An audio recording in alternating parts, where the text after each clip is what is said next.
ফরিদপুর শহরে নিরাপত্তা নিশ্চিতে স্থাপিত 2 শতাধিক ক্লোজ সার্কিট ক্যামেরা কয়েক বছর ধরে অকেজো পড়ে আছে। এই সুযোগে শহর জুড়ে বেড়েছে অপরাধী কর্মকাণ্ড। অপরাধী শনাক্তে বেগ পেতে হচ্ছে আইনশৃঙ্খলা বাহিনীকে। এতে আতঙ্কিত ব্যবসায়ী সহ সাধারণ মানুষ। ফরিদপুর থেকে জাকির হোসেনের পাঠানো তথ্যচিত্রে আরও জানাচ্ছেন সুলাইমান কবির।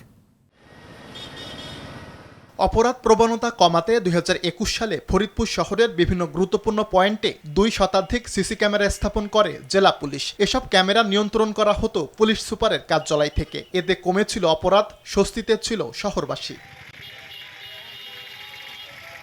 তবে রক্ষণাবেক্ষণের অভাবে গত 2 বছর ধরে এসব ক্যামেরার বেশিরভাগই অকেজো পড়ে আছে, যা সুযোগ নিয়ে নানা অপরাধ কর্মকাণ্ড ঘটাচ্ছে অপরাধীরা। ক্যামেরা নষ্ট থাকায় অপরাধীদের অনেকেই থাকছেন ধরাছোঁয়ার বাইরে। অফিস, ব্যবসা প্রতিষ্ঠান সহ গুরুত্বপূর্ণ স্থাপনা থাকছে নজরদারির বাইরে। এতে নিরাপত্তাহীনতার কথা জানান শহরবাসী। ফরিদপুর শহরে গুরুত্বপূর্ণ জায়গাগুলোতে সিসি ক্যামেরা ছিল, যেটি বেশ প্রায় 2 বছর যাবত নষ্ট।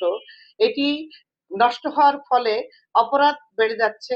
24 সালের পরের থেকে ফরিদপুরের সিসি ক্যামেরাগুলো একরকম অকেজো অবস্থায় হয়ে আছে। এই সিসি ক্যামেরার রাখার ক্ষেত্রে মূল আন্তরিকতা দরকার ফরিদপুরের পুলিশ প্রশাসনকে। আমরা চাই অবিলম্বে এই সিসি ক্যামেরাগুলি স্থাপন করে এবং সকাল সন্ধ্যা রাত্রে নিরাপদভাবে চলাফেরা করতে পারে, এটা আমরা প্রশাসনের কাছে জোর দাবি জানাই।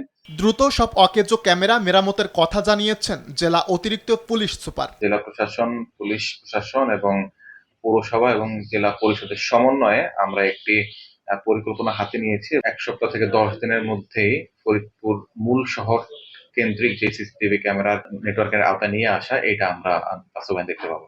নাগরিকদের নিরাপত্তা বিবেচনায় দ্রুত ক্লোজ সার্কিট ক্যামেরাগুলো সচল করবে প্রশাসন, এমনটাই প্রত্যাশা ফরিদপুর শহরবাসীর। আমরা চাই এই ক্যামেরাগুলো আবার পুনঃস্থাপন করা হোক। সুলাইমান কবির, RTV।